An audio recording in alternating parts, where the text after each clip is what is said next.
ರಾಜ್ಯದಲ್ಲಿ ಹೊಸ ಕೈಗಾರಿಕೆಗಳ ಸ್ಥಾಪನೆಗಾಗಿ ಬಂಡವಾಳ ಹೂಡಿಕೆ ಆಕರ್ಷಿಸಲು ಸರ್ಕಾರವು ಕಾಲಕಾಲಕ್ಕೆ ಕೈಗಾರಿಕಾ ನೀತಿಗಳನ್ನು ಜಾರಿಗೆ ತರುತ್ತಿದೆ ಎಂದು ಬೃಹತ್ ಮತ್ತು ಮಧ್ಯಮ ಕೈಗಾರಿಕಾ ಸಚಿವ ಎಂಬಿ ಪಾಟೀಲ್ ಮೇಲ್ಮನೆಯಲ್ಲಿಂದು ತಿಳಿಸಿದರು. ಪ್ರಶ್ನೋತ್ತರ ವೇಳೆಯಲ್ಲಿ ಸದಸ್ಯ ಪಿಎಚ್ ಪೂಜಾರ್ ಅವರ ಪ್ರಶ್ನೆಗೆ ಉತ್ತರ ನೀಡಿದ ಸಚಿವರು, ಬಾಗಲಕೋಟೆ ಮತ್ತು ವಿಜಯಪುರ ಜಿಲ್ಲೆಗಳನ್ನೊಳಗೊಂಡಂತೆ ರಾಜ್ಯದಲ್ಲಿ ಬಂಡವಾಳವನ್ನು ಆಕರ್ಷಿಸಲು ಹಲವು ಆದ್ಯತಾ ಹಾಗೂ ಪ್ರೋತ್ಸಾಹಕ ಕ್ರಮಗಳನ್ನು ಕೈಗೊಳ್ಳಲಾಗಿದೆ ಎಂದು ಹೇಳಿದರು. 2025-30 ಕೈಗಾರಿಕಾ ನೀತಿಯು ಕೈಗಾರಿಕೆಯಲ್ಲಿ ಹಿಂದುಳಿದ ಪ್ರದೇಶವನ್ನು ಉತ್ತೇಜಿಸುವ ಗುರಿಯನ್ನು ಹೊಂದಲಾಗಿದೆ.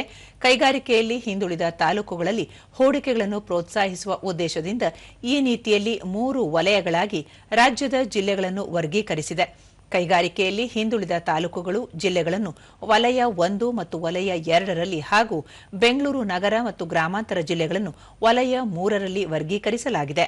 ರಾಜ್ಯದ ಸಮತೋಲನ ಕೈಗಾರಿಕಾ ಅಭಿವೃದ್ಧಿಯನ್ನು ಖಚಿತಪಡಿಸಿಕೊಳ್ಳಲು ಕೈಗಾರಿಕೆಯಲ್ಲಿ ಹಿಂದುಳಿದ ಜಿಲ್ಲೆಗಳು ತಾಲೂಕುಗಳಲ್ಲಿ ಹೂಡಿಕೆಗಳನ್ನು ಆಕರ್ಷಿಸಲು ಹೆಚ್ಚಿನ ಪ್ರೋತ್ಸಾಹವನ್ನು ನೀಡಲಾಗುತ್ತಿದೆ ಎಂದರು.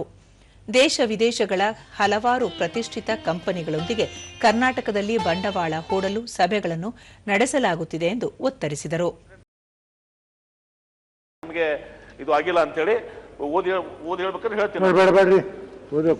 ಇನ್ಸ್ಟ್ರಕ್ಷನ್ಸ್ ಕೊಡ್ತೀವಿ, ಟ್ರೈನಿಂಗ್ ಮಾಡುವಂತದ್ದು ಮಾಡಿ ಎಂಪ್ಲಾಯಬಲ್ ಆಗ್ಲಿಕ್ಕೆ ಏನ್ ಮಾಡಬೇಕು ಅದ್ರ ಕ್ರಮ ಕೈಗೊಳ್ಳಿ ಅಂತ ಹೇಳ್ತೀವಿ.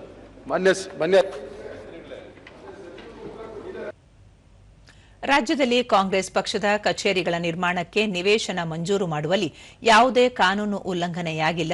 ಆದ್ದರಿಂದ ಯಾವುದೇ ಮಂಜೂರಾತಿಯನ್ನು ರದ್ದುಪಡಿಸುವ ಪ್ರಶ್ನೆ ಉದ್ಭವಿಸುವುದಿಲ್ಲ ಎಂದು ನಗರಾಭಿವೃದ್ಧಿ ಸಚಿವ ಬಿಎಸ್ ಸುರೇಶ್ ಮಾಹಿತಿ ನೀಡಿದ್ದಾರೆ.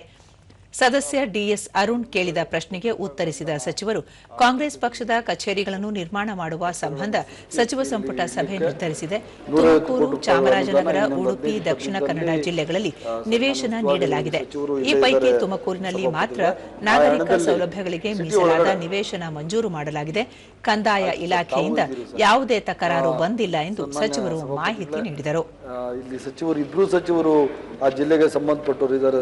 150 ಕೋಟಿ ರೂಪಾಯಿಗಳು ಕೊಟ್ಟಿದ್ದೀನಿ ಸರ್. ಈಗ ಇನ್ನೊಂದು 15-20 ದಿವಸದಲ್ಲಿ ಕೆಲಸಗಳನ್ನು ಮಾಡಿ ಮತ್ತೆ ಸಂಚಾರ ಮುಕ್ತ ಮಾಡಲಿಕ್ಕೆ ಏನೇನು ಕ್ರಮಗಳನ್ನು ನನ್ನ ಇಲಾಖೆಯಿಂದ ತಗೋಬೇಕು ಅದನ್ನೆಲ್ಲ ಕೆಲಸಗಳನ್ನು ನಾವು ಮಾಡ್ತೀವಿ ಅಂತ ಹೇಳಲಿಕ್ಕೆ